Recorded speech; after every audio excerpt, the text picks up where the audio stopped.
안녕하십니까? 미주인사이트입니다. 오늘 이 시간에는 전 세계의 이목이 집중되었던 미중 정상회담 소식과 그 여파에 대해 심층적으로 분석해드리겠습니다. 2025년 10월 31일 대한민국 부산에서 역사적인 미중 정상회담이 열렸습니다. 도널드 트럼프 미국 대통령과 시진핑 중국 국가주석은 무려 6년 만에 다시 마주 앉았는데요. 이번 회담은 양국 간의 해묵은 갈등을 해소하고 새로운 관계를 정립할 기회로 기대를 모았습니다만, 과연 그 결과는 어땠을까요? 많은 전문가들은 이번 회담이 해결보다는 더 큰 불안을 낳았다는 평가를 내리고 있습니다. 지금부터 그 배경과 구체적인 내용을 자세히 살펴보겠습니다. 먼저 이번 회담의 주요 합의 내용을 짚어보겠습니다. 양국 정상은 표면적으로는 유화적인 메시지를 주고받으며 몇 가지 주요 사안에 대해 합의를 도출했습니다. 중국은 희토류 수출 통제를 1년간 유예하기로 했습니다. 이는 글로벌 첨단 산업에 필수적인 희토류의 안정적인 공급을 일정 부분 보장한다는 점에서 긍정적인 신호로 해석될 수 있습니다. 특히 전기차 배터리, 반도체, 스마트폰 등 미래 핵심 산업의 공급망 안정에 기여할 것으로 기대됩니다. 또한 미국의 오랜 요청이었던 펜타닐 유통 차단에 적극적으로 협력하고 미국산 대두 수입을 재개하기로 약속했습니다. 펜타닐은 미국 내 심각한 사회 문제로 대두되고 있는 마약성 진통제로 중국은 이 물질의 불법 유통을 막기 위한 노력을 강화하기로 한 것입니다. 대두 수입 재개는 미중 무역 갈등의 상징적인 품목이었던 농산물 부문에서 중국이 한 발 물러섰음을 의미하며 미국 농업 부문의 희소식으로 받아들여졌습니다. 이는 트럼프 대통령의 핵심 지지층인 농업인들에게 긍정적인 메시지를 줄 수 있는 부분이었습니다. 이에 대한 미국의 상응 조치도 있었습니다. 미국은 중국에 부과하던 펜타닐 관련 관세를 기존 20%에서 10%로 낮추기로 했습니다. 이는 중국 제약업계에 대한 미국의 경제적 압박을 일부 완화하는 조치로 풀이됩니다. 아울러 중국 해운 및 조선업에 대한 301조 조치를 유예하고 이른바 블랙리스트에 올라있던 중국 기술 기업들에 대한 통제 역시 유예하기로 합의했습니다.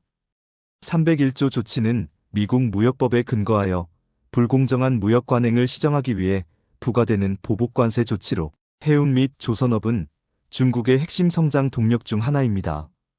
또한 화웨이와 같은 중국의 주요 기술 기업들이 미국의 수출 통제로 인해 막대한 타격을 입었던 전례를 감안할 때 이러한 통제 유예는 중국 경제에 상당한 숨통을 틔워주는 조치로 평가됩니다. 이러한 조치들은 얼핏 보면 양국 간의 긴장 완화와 협력의 물꼬를 튼 것처럼 보입니다.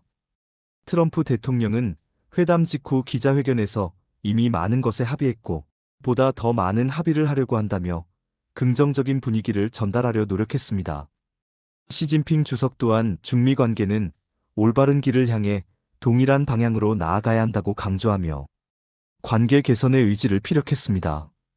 양국 정상 모두가 회담의 성과를 대외적으로 강조하려는 의지가 엿보였습니다.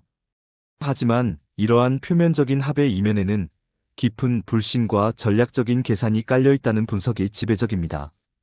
외신들의 평가는 극명하게 엇갈렸습니다.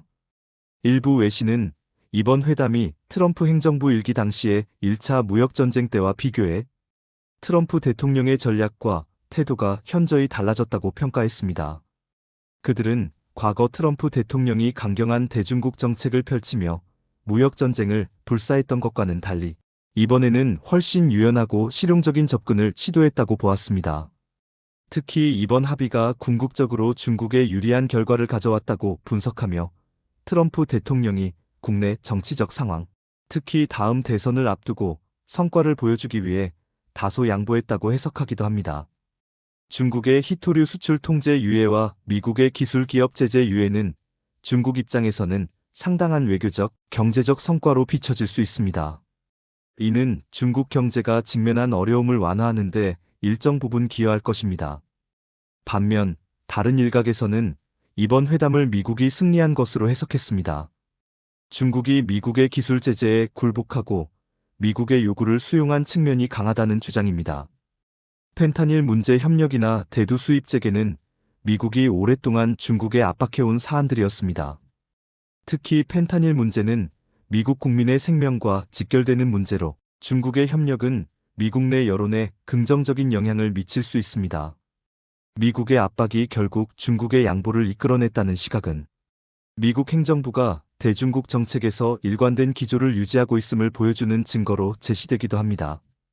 어느 쪽의 해석이 더 타당한지에 대해서는 시간이 지나야 명확해질 것입니다만 중요한 점은 양국이 각자의 입장에서 이번 회담의 결과를 다르게 포장하고 있다는 것입니다.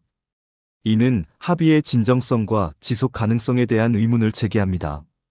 양국이 서로에게 유리한 부분만을 강조함으로써 실제적인 관계 개선보다는 여론전을 펼치고 있다는 인상을 지울 수 없습니다. 무엇보다 주목해야 할 점은 이번 정상회담에서 대만 문제가 전혀 다뤄지지 않았다는 사실입니다. 대만 문제는 미중 관계의 핵심적인 뇌관이자 언제든 양국 관계를 파국으로 몰고 갈 수 있는 가장 민감한 사안입니다. 군사적 충돌의 가능성까지 내포하고 있어 전 세계 안보 전문가들이 촉각을 곤두세우고 있는 문제입니다.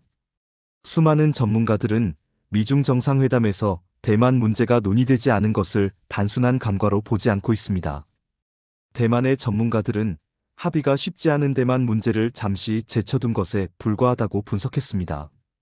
즉, 양국이 현재 당면한 경제적 압박과 국내 정치적 상황을 고려하여 해결하기 어려운 대만 문제를 의도적으로 회피했다는 것입니다. 경제 문제를 우선하여 당면한 위기를 모면하고 정치적으로 민감한 대만 문제는 뒤로 미루는 기술적 숨고르기 전략이라는 해석입니다.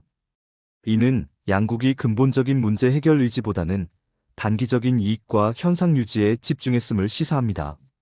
이러한 접근 방식은 미중 관계의 근본적인 불안정성을 해소하지 못하고 오히려 미래에 더 큰 갈등을 유보하는 것에 불과하다는 비판을 면하기 어렵습니다. 대만 문제가 잠재적 화약고로 남아있는 한 미중 관계의 안정은 언제든 깨질 수 있는 위태로운 균형에 불과합니다.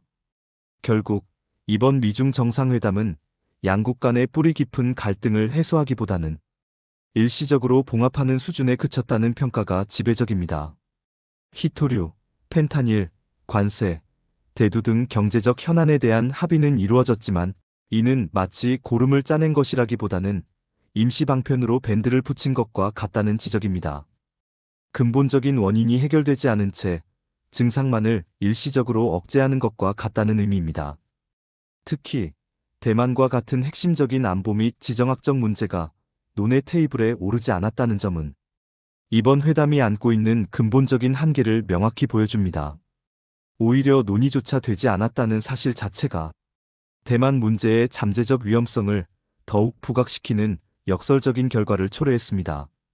이는 국제사회의 미중 관계의 본질적인 취약성을 다시 한번 각인시키는 계기가 되었습니다. 또한 회담이 1시간 40분이라는 비교적 짧은 시간 안에 종료되고 트럼프 대통령이 곧바로 전용기를 타고 미국으로 귀국했다는 점도 주목할 만합니다.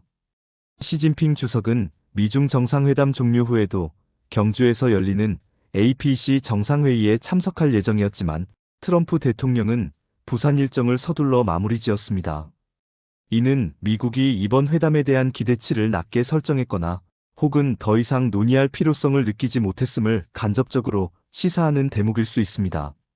서둘러 귀국했다는 것은 그만큼 논의에 진척이 없었거나 미국이 더 이상의 양보나 협상에 회의적이었다는 방증으로 해석될 여지도 있습니다.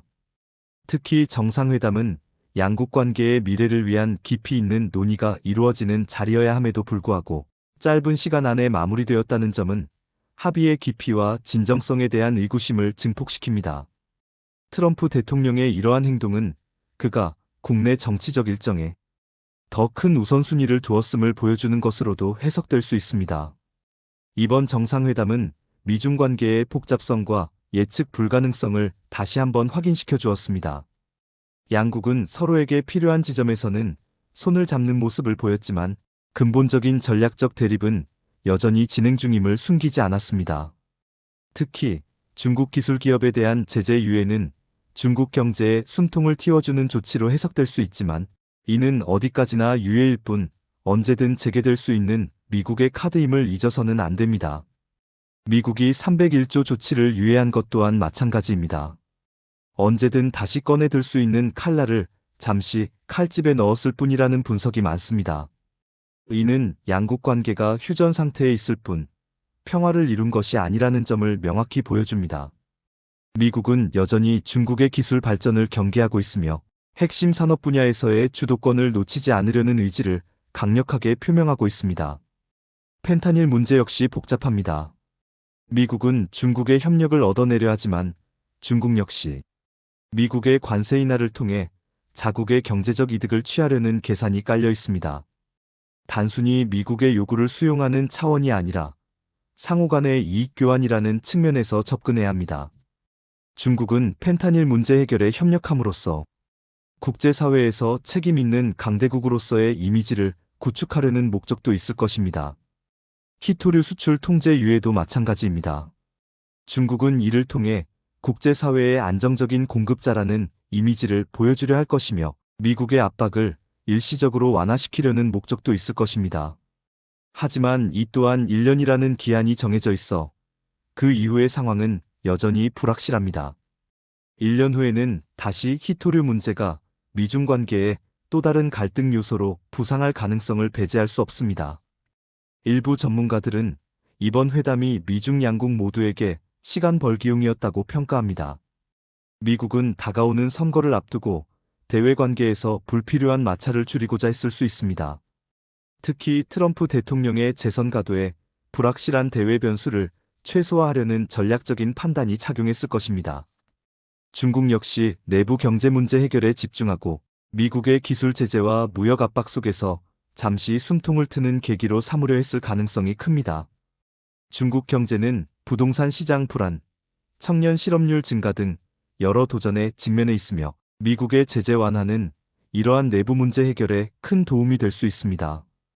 이러한 전략적 모호성과 기술적 숨고르기는 양국 관계의 불안정성을 더욱 증폭시키는 요인이 될 수 있습니다. 언제든 다시 불거질 수 있는 잠재적 갈등의 씨앗을 그대로 남겨둔 채 잠시 흙으로 덮어두었을 뿐이라는 것입니다. 이는 마치 시한폭탄을 잠시 유예시킨 것에 불과하며 언제 터질지 모르는 불확실성이 국제사회를 짓누르고 있다는 지적입니다.